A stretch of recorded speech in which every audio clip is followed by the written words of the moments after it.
제가 죽을 뻔했던 얘기 한번 해볼게요. 어떤 회사 다닐 때 그 회사에서 제가 회사 차를 썼었거든요. 그래서 회사 차를 소나타를 타고 다녔는데, 소나타를 타고 고속도로도 막 다녔어요. 항상 같은 고속도로를 다녔고, 그때 나이가 되게 어려서 27살이었는데 지금 생각해보면 그때 과속을 엄청 했던 거예요. 막 180 이렇게 달렸던 것 같아요. 근데 그게 소나타가 차가 좋아서 180으로 달려도 되게 아무렇지도 않아요. 그냥 80으로 달리는 느낌? 70으로 달리는 느낌이에요. 그래서 아무렇지도 않아서 180으로 다니고, 또 어떤 데는 고속도로에서 나갈 때 거의 360도 회전하는 데가 있는데 거기도 막 엄청 과속해서 막 돌았던 거예요. 근데 그렇게 하면 안 되는지 몰랐고, 과속하면 안 되는지 몰랐어요. 제가 엄청 멍청했던 거죠. 그랬는데 그 차를 이제 회사 임원한테 줘야 되는 거예요. 그래서 차가 그냥 한 대 놀아서 제가 탔던 거고, 회사 임원이 새로 와서 회사 임원한테 그 차를 줬어요. 그리고 저는 차를 가지고 다니다가 차가 없으니까 너무 불편해서 못 살겠는 거예요. 그래서 그때 제가 마티즈를 샀어요. 그래서 마티즈를 샀는데 마티즈를 타고도 과속을 한 거예요. 막 120 이렇게 다닌 거예요. 그랬는데 그 커브, 고속도로에서 나갈 때 그 급커브, 거의 360도 회전하는 급커브에서 속도를 줄여야 되는데, 나는 내 나름 줄인다고 줄였는데 실제로는 별로 안 줄여진 상태에서 360도 커브를 이제 딱 커브 안쪽으로 딱 진입을 하는데, 브레이크를 밟는데 이미 늦었어. 느낌이 왔어요. 유튜브에서 욕하면 안 되나? 엿됐다 딱 느낌이 왔고, 그리고 사고가 나겠구나, 못 서겠구나, 그런 생각이 들었어요. 브레이크 밟았는데 안 서. 차가 안 서고 진짜 빨랐어. 속도가 진짜 빠른데 핸들을 돌리는데 핸들이 안 돌아가요. 요즘에 유튜브에서 교통사고 나는 영상을 봤더니 저같이 사고 나는 사람들이 있더라고요. 커브에서 커브를 돌아야 되는데 속도가 너무 빨라서 커브가 안 돌아져. 직진해, 차가. 직진해서 막 벽에 박더라고요. 다른 차들 보니까. 그래서 저도 거기 커브를 돌리는데 핸들이 안 돌아가요. 그래서 오늘 죽는구나. 근데 딱 죽는구나 싶을 때 항상 제가 2번 해봤는데 내가 지금까지 살았던 장면들이 다 싹 스쳐요. 근데 어떤 유튜브 보니까 유튜버였는지 어떤 연예인이었는지 자기는 죽을 때 자기 과거의 장면이 안 나왔다고 하더라고요. 저는 죽을 것 같은 순간이 오면 내가 지금까지 살았던 그 장면들이 영화 필름 파노라마 지나가듯이 눈앞에서 그 장면들이 막 스쳐 지나가요. 그래서 죽을 것 같고 이 차가 멈추지를 않는데 그 장면들이 막 스쳐 지나가는 거예요. 그리고서 차가 안 서고 사고가 날 것 같아. 근데 그게 되게 몇십 초였거든요. 내 차가 멈추지 않고 계속 막 빠른 속도로 직진을 하고 앞에 핸들이 돌아가지 않아서 계속 직진하는 그 상황이 몇십 초였어요. 그래서 내 과거의 삶이 막 장면들이 스쳐 지나가고, 근데 이번에도 또 마찬가지로 죽을 것 같은 순간이 왔을 때 내가 아프겠지 이런 생각은 안 들고 어떻게 되나 봐야지, 내가 죽나 사나 봐야지, 그러면서 눈을 동그랗게 크게 뜨고 앞을 계속 봤어요. 그리고 기억은 안 나는데 양쪽 손으로 핸들을 아마 꽉 잡고 있었나 봐요. 그렇게 생각할 수 있는 결과가 있었거든요. 그래서 이제 막 엄청 빠른 속도로 차가 앞으로 막 직진을 했어요. 그러다가 이제 부딪히는 순간이 왔어. 그래서 그 부딪히는 소리가 교통사고 나는 소리 들어본 적 있어요? 이 차의 철차체가 막 쾅쾅 부딪히는 소리가 나는 거예요. 내 차에서 이게 막 그 소리가 근데 한 번만 나지를 않고 쾅쾅쾅쾅쾅 계속 나는 거예요. 차가 소리가. 그래서 제가 생각할 때는 첫 번째로 보도블럭 같은 블럭에 부딪혔어. 보도블럭 같은 데 부딪혔고 그 쾅쾅쾅쾅 소리가 계속 났어요. 근데 아마 그러면서 그 장면들이 사실 기억이 없거든요. 아마 내가 눈을 감았나 봐요. 나는 눈을 뜬다고 떴는데, 아니면은 눈을 뜬다고 떴는데 내 뇌가 그걸 기억을 못하는 걸 수도 있어요. 그래서 막 차가 막 쾅쾅쾅쾅 하면서 막 차가 막 엄청 흔들리는 거예요. 차가 막 엄청 흔들렸어. 어디 부딪히는 것 같았어요. 차가 막 엄청 흔들렸어. 그러고 나서 조용해졌어. 아무 소리도 안 들려. 차가 움직임이 멈췄어요. 근데 내가 살아있는 거예요. 그래서 내 모습을 보니까 내가 하늘에 매달려 있는 거예요. 보니까 내가 안전벨트에 매달려 있더라고요. 안전벨트에 매달려 있고 내 차가 오른쪽으로 전복됐어요. 마티즈가 오른쪽으로 전복돼서 조수석 쪽이, 저 혼자 타고 있었어요. 참. 조수석 쪽이 땅에 있고 내가 하늘에 매달려 있더라고요. 그래서 내가 여기 차가 이렇게 내 차가 여기 서 있으면 뒤에서 오는 차가 360도 커브니까 내 차가 안 보여서 나를 치겠구나 싶더라고요. 그래서 벨트를 빼고 섰어요. 조수석 창문을 밟고 일어섰는데 그러면은 내가 여기서 어떻게 해야 될 것인가 이런 생각이 들더라고요. 그래서 든 생각이 견인차를 불러야겠다는 생각이 들어서 114에 전화해서 견인차 전화번호를 물어봐야겠다는 생각을 했어요. 그때 전화기가 인터넷이 안 되는 전화기를 쓰고 있었어요. 되게 늦게 바꿨거든요. 그래서 인터넷이 안 되는 전화여서 인터넷으로 찾을 수는 없었고 114에 전화를 해서 번호를 물어봐야 되는 상황이었어요. 그래서 114에 전화를 하려고 하고 있었는데 갑자기 사람 소리가 들리면서 남자들 목소리가 들리면서 그 전에 제가 창문을 밟고 섰는데 빨리 여기서 나가야 되겠는 거예요. 뒤에서 와서 나를 받을 것 같은 거예요. 차가 와서. 그래서 내 문을 열려고 여는데 문이 안 열리더라고요. 신기해. 문이 안 열려. 문이 왜 안 열렸을까? 정말 이상해. 문 손잡이를 당기고 문을 밀면 문이 열려야 되잖아요? 문이 안 열려. 진짜 미스테리다. 문이 안 열렸어. 문이 안 열려서 그래서 견인차를 부르려고 전화를 하려고 하는데 갑자기 남자들 목소리가 들리는 거예요. 그러더니 괜찮아요? 그러면서 사람이 남자들이 저를 부르는 거예요. 그래서 제가 네, 문 좀 열어주세요 이랬어요. 그랬더니 위에 문을 열어주더라고요. 문을 열어줘서 저를 막 잡아줬어요. 그래서 제가 조수석 의자 밟고 운전석 의자를 밟고 차 위로 올라와서 땅으로 뛰어내렸어요. 그리고 그 아저씨 2명이 왔었는데 아저씨 2명이 저를 막 잡아줘서 제가 내렸고 보니까 두 커플이 제가 사고 나는 걸 보고 아줌마 아저씨들 커플이었는데 두 커플이 제 차가 사고가 나는 걸 보고 저한테 막 뛰어온 거예요. 차를 세우고. 그래서 제가 제가 어떻게 견인차를 불러야 되죠? 그랬더니 114에 전화해서 견인차를 부르라고 해서 제가 견인차를 부르려고 하는데 갑자기 견인차가 오는 거예요.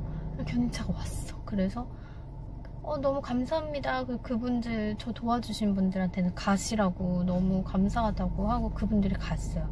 생명의 은인이죠. 누군지도 몰라. 보답을 할 수도 없어. 진짜 생명의 은인인데 나는 내가 사고 났을 때 누가 와서 도와줄 거라는 생각을 못했어요.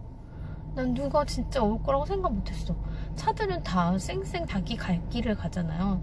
자기 갈 길 가기 다 바쁜데 어떻게 차를 세우고 나한테 누가 올 거란 생각은 정말 못했어요. 그래서 견인차 아저씨가 와서 아저씨가 내 차를 이제 막 묶어가지고 제가 아저씨 차 타고 아저씨한테 어디로 가야 돼요? 그랬더니 아저씨가 일단 여기 톨게이트 나가서 카센터로 갈 거래요. 근데 어떻게 알고 오셨어요? 그랬더니 자기네들은 다 뭐 몇십 킬로 간격으로 항상 거기 서 있대요. 고속도로에. 그래서 사고가 나면 바로 와서 견인을 한대요. 거기 서 있다가 사고 나는 소리가 들려서 왔대요. 너무 신기해. 지금 생각해보면 다 운이 나쁠래다 좋았나봐. 그래서 그 아저씨가 톨게이트로 가는데 톨게이트 가면 경찰이 있을 거라는 거예요. 완전 베테랑이야. 견인차 그분들도 참 베테랑이야.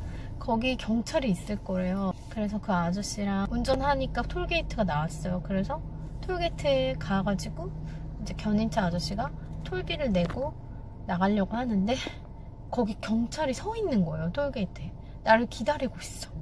경찰이 서 있다가 나한테 와. 그래서 운전면허를 달래요. 그래서 운전면허 주고 다 적어가고, 근데 자기가 이거 운전면허 달라고 하는 이유는 제가 사고 날 때 화살표 표지판을 망가뜨렸대요.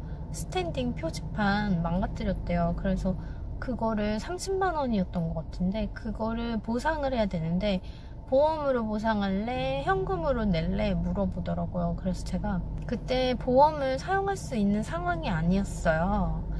그래서 현금으로 내겠다. 운전면허증 있으면 거기 주소가 다 있으니까 현금으로 낸다고 얘기하고 집으로 고지서가 와서 제가 계좌로 돈을 30만 원 보냈던 것 같아요. 딱 사고 났을 때 그 아저씨들이 저를 꺼내주고 저한테 괜찮냐고 물어봤는데 제가 괜찮다고 하다가 견인 아저씨 왔을 때 견인 아저씨도 저한테 괜찮냐고 했는데 제가 그 견인차 타고 그 톨게이트 경찰도 만나고 톨게이트 끝나고 나가니까 팔이 아픈 거예요. 근데 팔이 아픈데 뭐 이 팔 아픈 게 그렇게 큰 문제가 됐을 것 같진 않은데 설마 부러지진 않았겠지. 근데 아프긴 아파. 제가 좀 병원 잘 가거든요.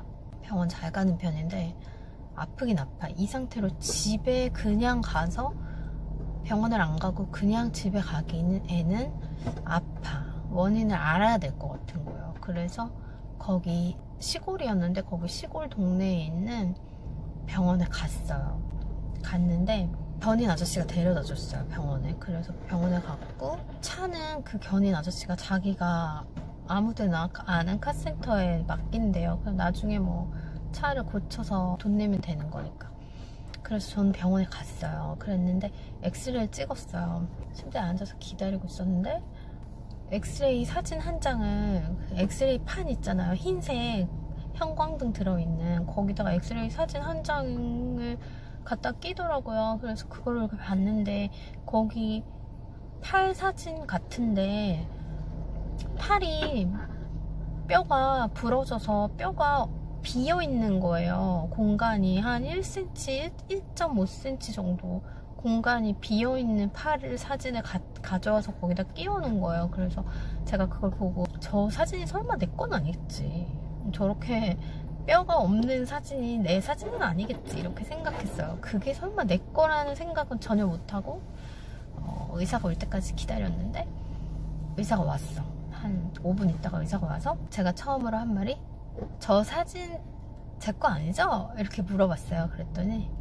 제 거라는 거예요, 그 사진이. 그래서 제 팔이 부러졌다는 거예요. 나는 그렇게 아프지가 않은 거예요. 그냥 조금 아파. 근데 그렇게 많이 아프진 않아. 팔이 부러진 것 같진 않아요.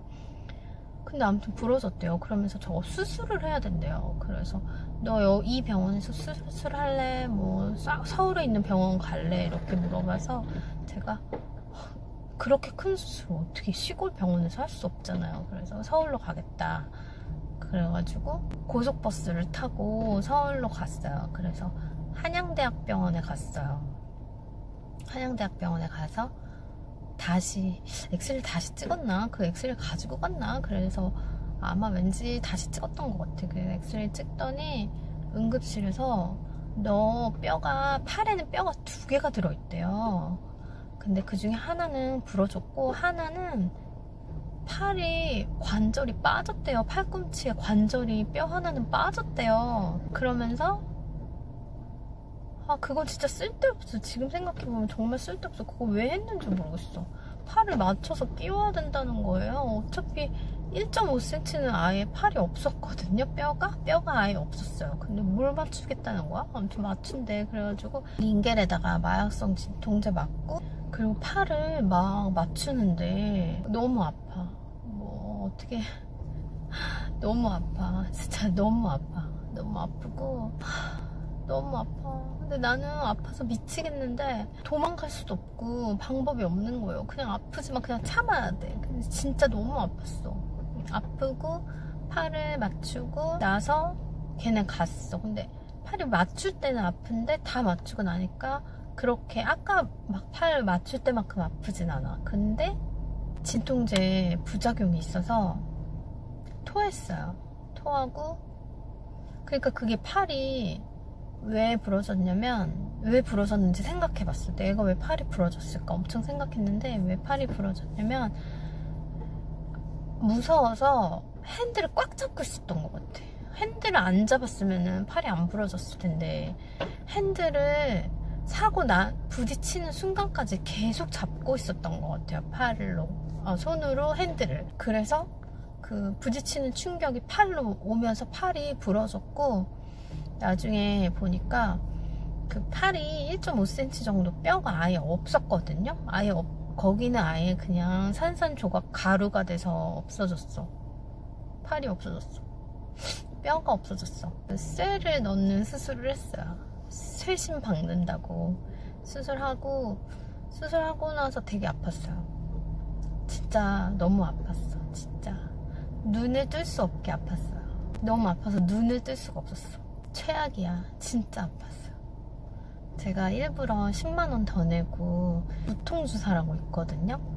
10만원 더 내고 링겔로 맞는 거, 그거 일부러 수술 전에 신청해가지고 그 무통주사도 맞았는데 그거 아무리 눌러도 아무 소용이 없어. 진짜 아파. 진짜 아팠고, 한잠 자고 일어나니까 안 아팠고, 수술하고 나왔을 때는 진짜 아팠어요. 왜 이렇게 아팠을까? 진짜 아팠는데. 그리고 그 셀을 한 8개월인가 10개월 있다가 뺐어요. 어쩜 이렇게 고생을 했는지. 아무튼 제가 그때 한창 안전벨트를 되게 안 할 때였어요. 이게 안전벨트가 습관인데, 이 습관이 잘 되면은 잘 하는데, 안전벨트를 잘 안 하는 습관이 딱 들면 또 안전벨트 되게 안 매게 되더라고요. 그래서 그때가 굉장히 안전벨트를 안 맸던데, 그때 메고 있었던 거예요. 나중에 사고 나고 보니 내가 안전벨트를 하고 있는 거예요. 그리고 내가 어떻게 사고 났나, 그때 딱 사고 나고 내가 거기서 안전벨트 풀고 딱 서 보니까 쾅쾅쾅 부딪히고, 내가 이게 차가 멈췄을 때 내가 앞을 보니까 내 앞에 창문이 거미줄처럼 깨져 있는 거예요. 거미줄처럼 금이가 있는 거예요. 내 앞에 거미줄처럼 금이가 있고, 창문 밖으로 그게 있었다. 그 화살표 스탠딩 사인이 있었네. 생각해보니까. 그래서 제가 안전벨트를 안 했으면 아마 제 몸이 그 유리창 밖으로 나갔을 거예요.